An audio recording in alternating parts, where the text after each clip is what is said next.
Round revolution ഏതിൻ്റെ ഉൽപ്പാദനം വർദ്ധിപ്പിക്കുന്നതുമായി ബന്ധപ്പെട്ടിരിക്കുന്നു? എ. മുട്ട, ബി. ഉരുളക്കിഴങ്ങ്, സി. Cement, D. മത്സ്യം. റൗണ്ട് റവല്യൂഷൻ ഏതിൻ്റെ ഉൽപ്പാദനവുമായി വർദ്ധിപ്പിക്കുന്നതുമായി ബന്ധപ്പെട്ടിരിക്കുന്നു?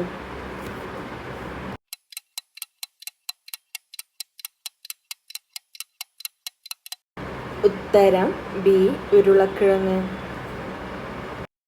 ഗോൾഡൻ ഫൈബർ റവല്യൂഷൻ ഏതുമായി ബന്ധപ്പെട്ടിരിക്കുന്നു? എ. ചണം, ബി. പരുത്തി, സി.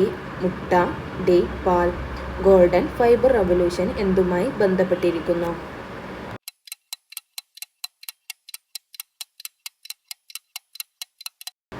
ഉത്തരം എ. ചണം.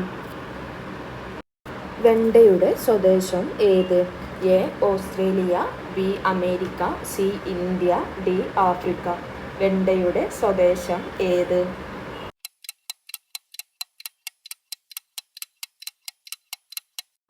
ഉത്തരം ഡി. ആഫ്രിക്ക. ഏതു മരത്തിൻ്റെ തടിയാണ് ക്രിക്കറ്റ് ബാറ്റ് നിർമ്മിക്കാൻ ഉപയോഗിക്കുന്നത്? A. Fir, B. Pinus, C. Willow, D. Oak. ഏതു മരത്തിൻ്റെ തടിയാണ് ക്രിക്കറ്റ് ബാറ്റ് നിർമ്മിക്കാൻ ഉപയോഗിക്കുന്നത്?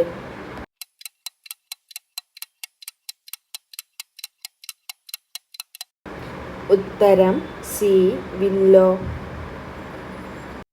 സമാധാനത്തിൻ്റെ വൃക്ഷം എന്നറിയപ്പെടുന്നത് ഏത്? A. Olive, B. Pinus, C. പന, ഡി. ഓക്ക്.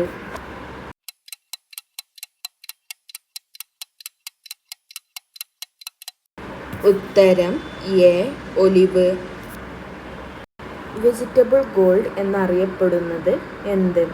എ. മാങ്ങ, ബി. കുങ്കുമ, സി. മുന്തിരിങ്ങ, ഡി. തക്കാളി. വെജിറ്റബിൾ ഗോൾഡ് എന്നറിയപ്പെടുന്നത് എന്ത്?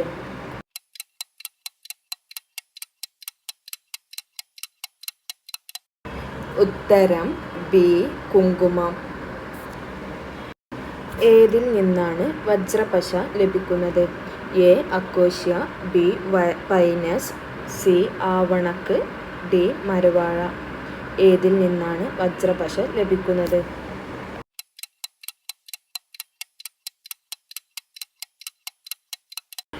ഉത്തരം എ.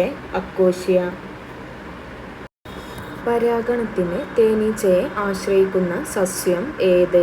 എ. കുരുമുളക്, ബി. Rose, C. സൂര്യകാന്തി, ഡി. ഇവയൊന്നുമല്ല. പരാഗണത്തിന് തേനീച്ചയെ ആശ്രയിക്കുന്ന സസ്യം ഏത്?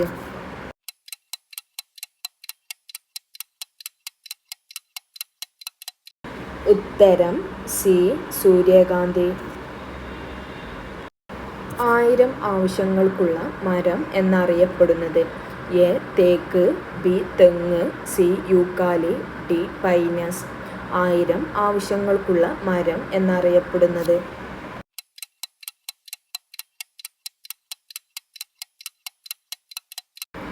ഉത്തരം ബി. തെങ്ങ്. താഴെ കൊടുത്തിരിക്കുന്നവയിൽ ഏറ്റവും മൃദുവായത് ഏത്?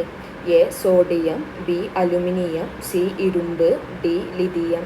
താഴെ കൊടുത്തിരിക്കുന്നവയിൽ ഏറ്റവും മൃദുവായത് ഏത്?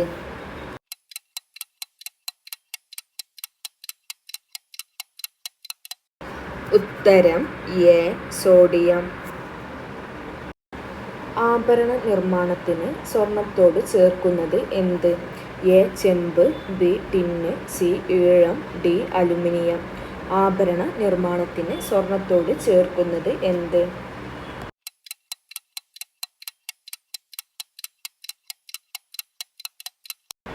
ഉത്തരം എ.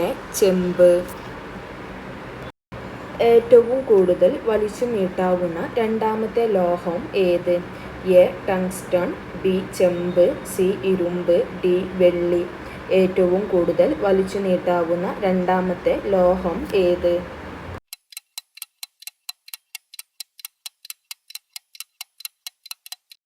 ഉത്തരം എ. ടങ്സ്റ്റൺ.